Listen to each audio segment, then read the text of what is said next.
Wang Changling with my cousin, enjoying the moonlight and the southern study, thinking about District Defender Zui at Shangjing. Resting at ease in the southern study, I open the curtain just as the moon appears. Light through trees casts moving shadows on the water, reflecting ripples through my window. Full moon and new, always in their turn, shine down on past and present. Tonight you are somewhere, beside a clear river, down there in Jue, singing sadly. 1,000 miles apart, what can we do? A faint breeze brings the scent of orchids. Now, this is the first poem in the collection by Wang Changling, a Hai Tang poet. He was from the capital city of Chang'an, and he passed the examinations. He passed 2 examinations, in fact, but he never achieved very high positions. In fact, I think he was, for a time, a district defender, like the person he is sending this poem to, and that's a very, very, very low position in the Tang institutional framework. As I said, he didn't rise to important positions. He was sent to the provinces, and he died at the beginning of or close to the beginning of the Anlushan rebellion in unclear circumstances. Now, from what I've read elsewhere, his strong point are the quatrains, the heptasyllabic quatrains, and he has poems about the frontiers and about battle. This is a completely different one, as you have already noticed probably. This is very similar to the poem we read last time, Meng Haorang's Overnight at Master J's Mountain Lodge. The main subject of this poem, well, we could say there are two or three subjects, or 2 or 3 topics that it's about. The main one is enjoying leisure. So Wang Changling is with his cousin, and he's enjoying the night in the southern study, looking out at the moon and at the beauties of the landscape illuminated by the said moon. Another element, another subtopic would be missing a friend. So just like in the previous poem, which we mentioned, where Meng Haorang was unable to meet with his friend Ding at the mountain lodge, here a meeting has not been arranged, but while enjoying his leisure, Wang Changling thinks of this friend of his, District Defender Zui, who is far away. This is probably the most common topic of Chinese poems. Remember, friendship between scholars, enjoying the company or lamenting the absence of a scholar official friend is probably the most ubiquitous, the most repetitive theme of classical Chinese poetry, which tends to consider, like some Greek poetry, ancient Greek poetry, friendship between men as superior to love between man and woman, at least from a poetic and a decorous point of view. Those are the 2 main topics.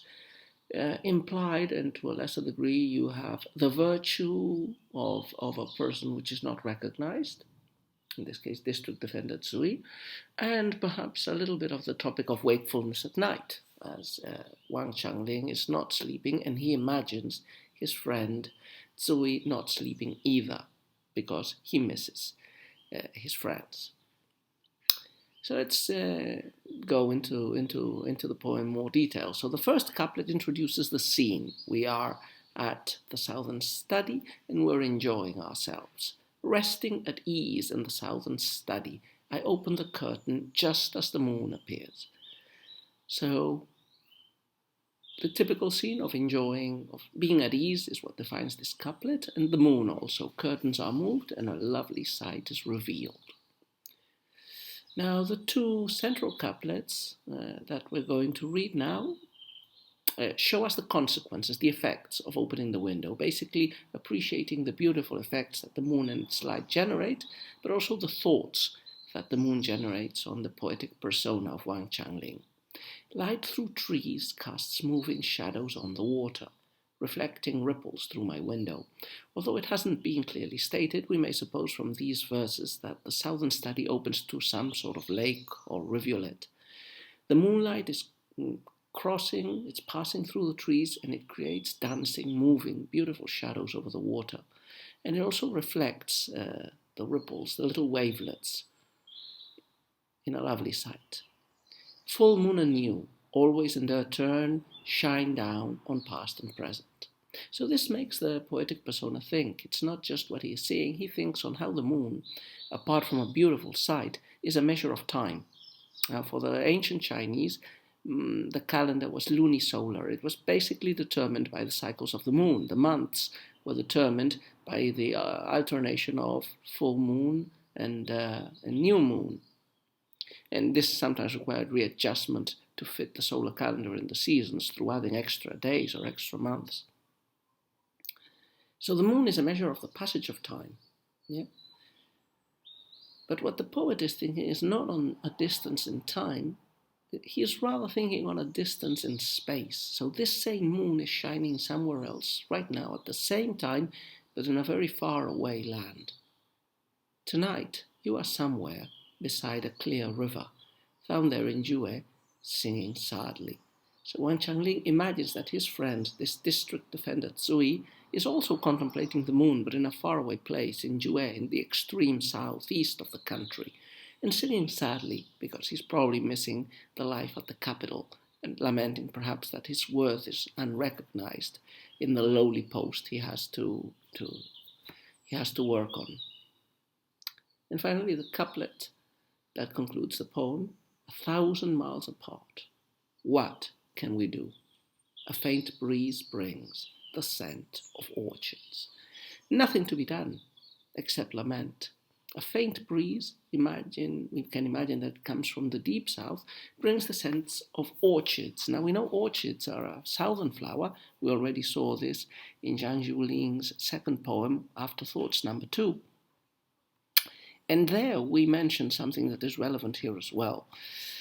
Since the tradition of southern poetry, of the Chutsu, from before 200 years before the Common Era, in those poems written by Chu Yuan in his school, it became a topic, it became a common trope to identify the fragrance of the southern flowers with the virtue of a nobleman. So this faint breeze that brings the scent of orchids is, we could imagine, the fragrance and the memory of that man, defender Zui, who is far away in the south, who is really virtuous, but whose merit is not recognized with an appropriate posting, an appropriate position. So he's a spurned scholar official, unrecognized by the ruler. So there is a bit of political complaint, you could say, in the poem. Now, what else could we say? It's quite a nice poem. I think it's very well constructed. The images are quite effective.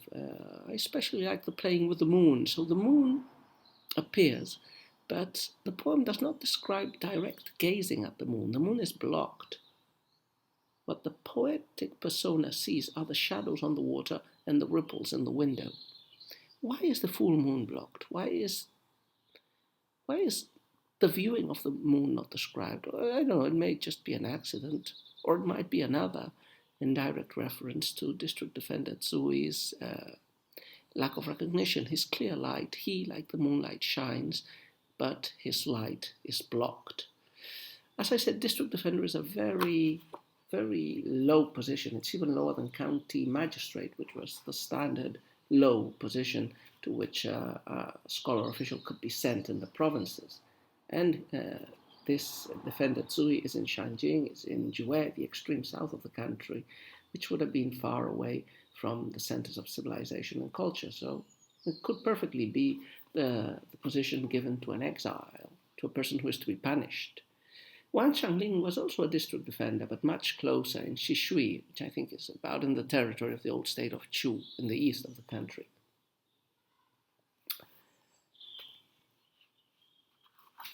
Not a bad poem.